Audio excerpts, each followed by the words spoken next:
आप सभी को कॉन्सेप्ट का खजाना पर बहुत बहुत स्वागत है। और दोस्तों,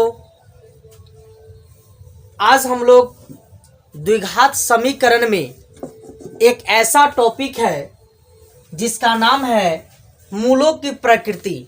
बहुत सारे विद्यार्थियों को मूलों की प्रकृति याद नहीं रहता। जब मेरे साथ आप लोग चलेंगे तो मूलों को प्रकृति को बहुत अच्छे ढंग से हम याद करवाएंगे आप लोग, और हमारे साथ चल करके आप लोग मूलों की प्रकृति को याद करें। तो सबसे पहले यहाँ पर देख रहे हैं कि टॉपिक पर हम लिखे हैं द्विघात समीकरण के मूलों की प्रकृति। तो सबसे पहले तो ये बताएं आप लोग कि द्विघात, द्वि का मतलब होता है दो। द्वि का मतलब क्या होता है? दो। सभी स्टूडेंट बोलिए कि द्वि का मतलब दो, और घात का मतलब पावर। घात का मतलब पावर, मतलब वैसा समीकरण जिसका पावर 2 हो। अब यहाँ पर देखते हैं कि द्विघात समीकरण के व्यापक रूप क्या होता है। तो द्विघात समीकरण का जो व्यापक रूप होता है वो होता है ax² plus bx plus c बराबर के बाद 0। ध्यान देंगे अच्छी तरह से। द्विघात समीकरण का व्यापक रूप क्या होता है? ax² plus bx plus c बराबर के बाद क्या होगा? 0। अब यहाँ पर देखेंगे कि एगो आप लोग फॉर्मूला जानते हैं, विवेचक बराबर d बराबर होता है b² माइनस 4ac। तो इसको याद हम लोग कैसे करेंगे कि डॉक्टर साहब आए हैं दोनों हाथ में बैग लेकर, मतलब b², रोड से 4 चक्का एसी गाड़ी से।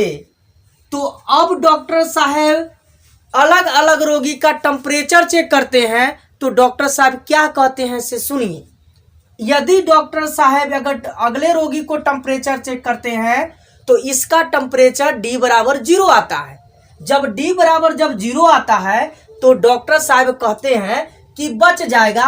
साधारण बात है, मतलब वास्तविक और समान। अगला है, अगले रोगी को चेक करते हैं तो d बराबर, यहां पर ध्यान देंगे, d ग्रेटर देन 0, मतलब 0 से बड़ा d का वैल्यू होना चाहिए। मतलब d का वैल्यू जब प्लस में होगा तो मूल क्या होगा? वास्तविक और असमान। कैसे याद करेंगे? जब डॉक्टर साहब टेम्परेचर चेक किए हैं तो प्लस में आया है तो डॉक्टर साहब कहते हैं बच जाएगा। असाधारण बात है, मतलब वास्तविक और असमान। डॉक्टर साहब अगला रोगी को टेम्परेचर चेक करते हैं तो इसका वैल्यू होता है d लेस देन 0, मतलब 0 से छोटा d का वैल्यू होता है। मतलब जब d का वैल्यू माइनस में हो तो मूल इसका क्या होगा? तो डॉक्टर साहब कहेंगे कि इसका टेम्परेचर माइनस में आ रहा है। कल्पना करो असमान में चला गया, मतलब काल्पनिक और असमान।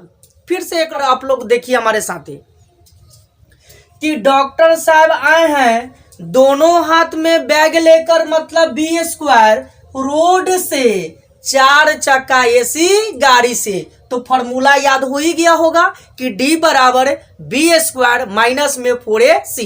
अब देख लेते हैं इसका प्रकृति।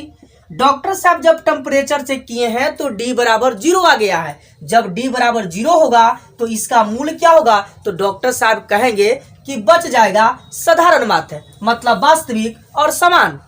अगले डॉक्टर साहब अगले रोगी का टेम्परेचर चेक करते हैं तो उसका टेम्परेचर आता है प्लस में, 0 से बड़ा d का वैल्यू आता है। तो डॉक्टर साहब कहते हैं कि बच जाएगा। असाधारण बात है, मतलब वास्तविक और असमान।